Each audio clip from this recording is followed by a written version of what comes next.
Everything I had gone through, I realized that the human mind, if you can put it in a very quiet, calm place and get it to calm down and not be so spastic, that you could possibly make this work out for you. How bad are you really?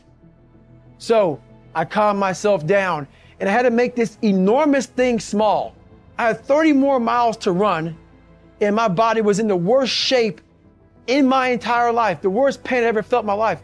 So I broke this 30 miles thing down. I broke it down to small chunks. I calmed my mind down. I had to get water, had to get potassium, had to get sodium.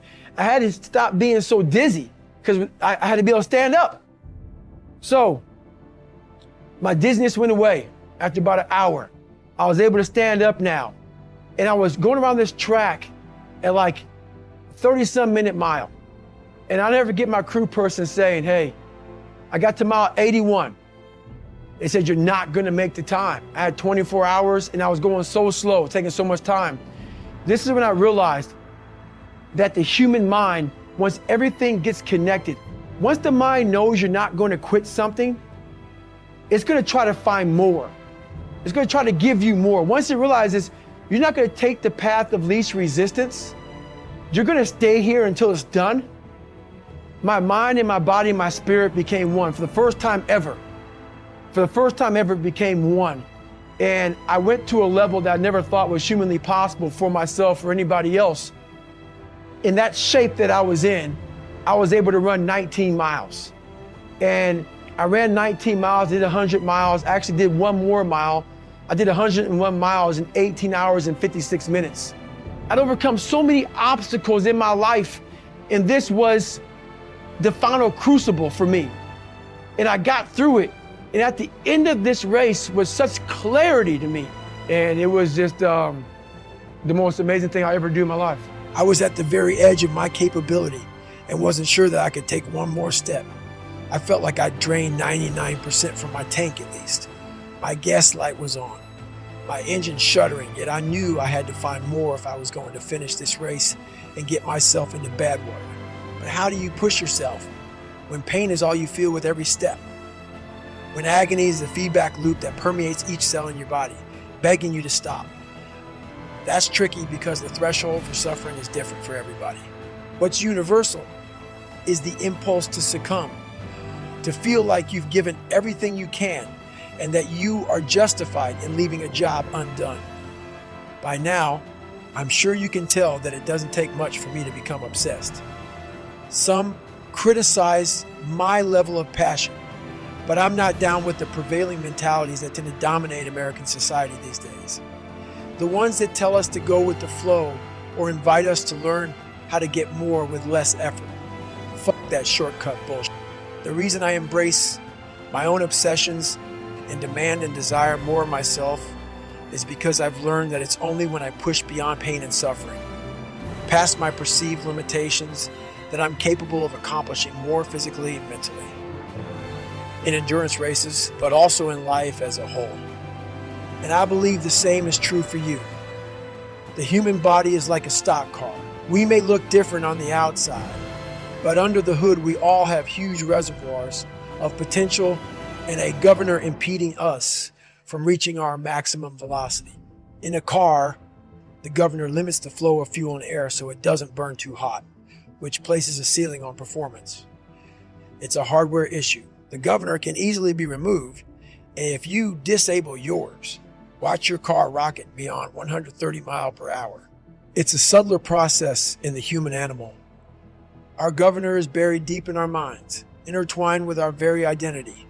It knows what and who we love and hate. It's read our whole life story and forms the way we see ourselves and how we'd like to be seen. It's the software that delivers personalized feedback in the form of pain and exhaustion, but also fear and insecurity. And it uses all of that to encourage us to stop before we risk it all. But here's the thing, it doesn't have absolute control. Unlike the governor in an engine, ours can't stop us unless we buy into its bullshit and agree to quit. Sadly, most of us give up when we've only given around 40% of our maximum effort. Even when we feel like we've reached our absolute limit, we still have 60% more to give. That's the governor in action. Once you know that to be true, it's simply a matter of stretching your pain tolerance, letting go of your identity and all your self-limiting stories so you can get to 60%, then 80% and beyond without giving up. I call this the 40% rule. And the reason it's so powerful is that if you follow it, you will unlock your mind to new levels of performance and excellence in sports and in life. And your rewards will run far deeper than mere material success. The 40% rule can be applied to everything we do, because in life, almost nothing will turn out exactly as we hope. There are always challenges, and whether we are at work or school or feeling tested within our most intimate or important relationships, we will all be tempted to walk away from commitments, give up on our goals and dreams, and sell our own happiness short at some point, because we will feel empty, like we have no more to give when we haven't tapped even half of the treasure buried deep in our minds, hearts, and souls. I know how it feels to be approaching an energetic dead end. I've been there too many times to count. I understand the temptation to sell short, but I also know that impulse is driven by your mind's desire for comfort, and it's not telling you the truth. It's your identity trying to find sanctuary, not help you grow. It's looking for status quo, not reaching for greatness or seeking wholeness. But the software update that you need to shut your governor down is no supersonic download. It takes 20 years to gain 20 years of experience. And the only way to move beyond your 40% is to callous your mind day after day, which means you'll have to chase pain like it's your damn job. Imagine you're a boxer, and on your first day in the ring, you take one on your chin. It's gonna hurt like fucking hell, but at year 10 of being a boxer, you won't be stopped by one punch. You'll be able to absorb 12 rounds of getting beat the fuck down and come back the very next day and fight again. It's not that the punch has lost power. Your opponents will be even stronger. The change has happened within your brain. You've calloused your mind. Over a period of time, your tolerance for mental and physical suffering will have expanded, because your software will have learned that you can take a hell of a lot more than one punch. And if you stay with any task that is trying to beat you down, you will reap rewards. Not a fighter. Say you like to run, but have a broken pinky toe. I'll bet if you continue running on it, pretty soon you'll be able to run on broken legs. Sounds impossible, right?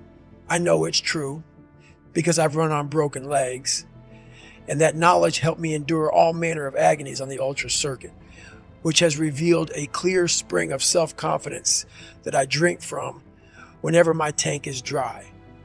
But nobody taps their reserve 60% right away or all at once. The first step is to remember that your initial blast of pain and fatigue is your governor talking.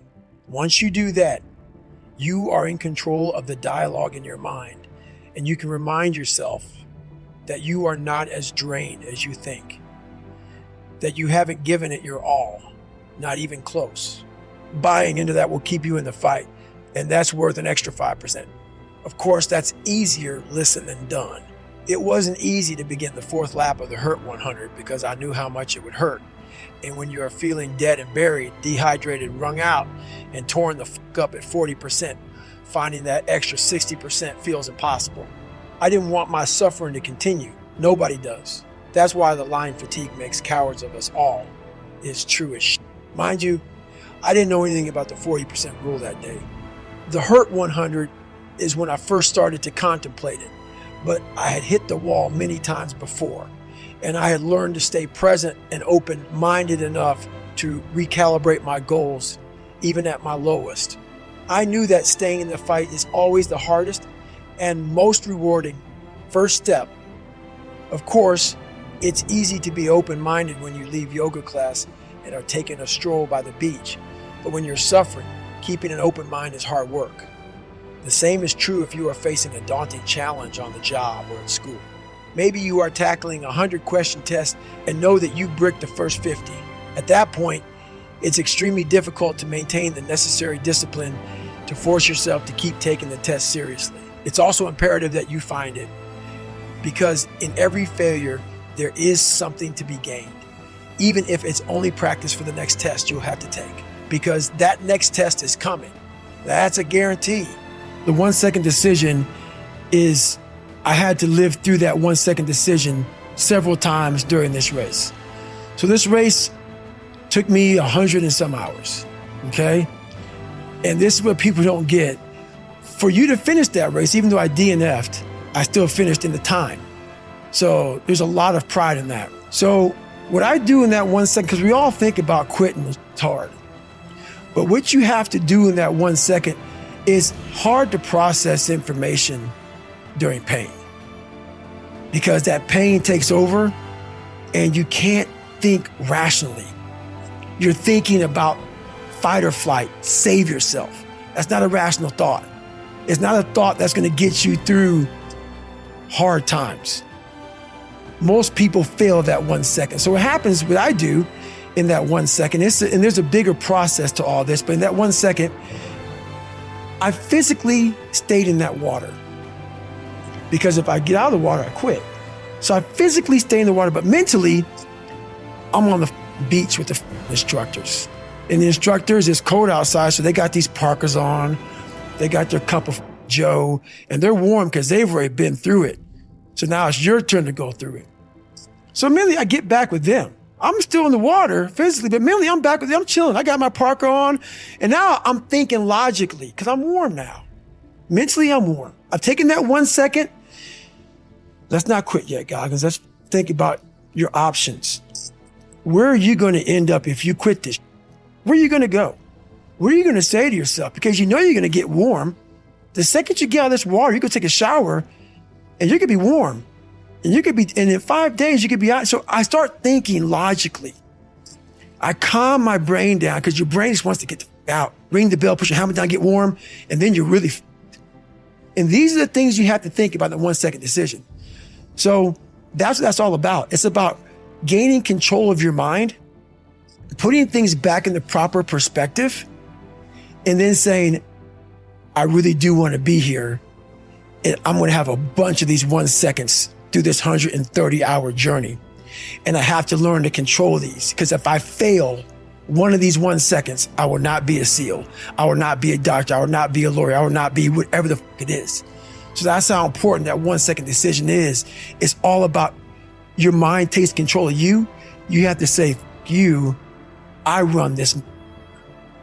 And that's what that's all about. We must create a system that constantly reminds us who the f we are when we are at our best, because life is not going to pick us up when we fall.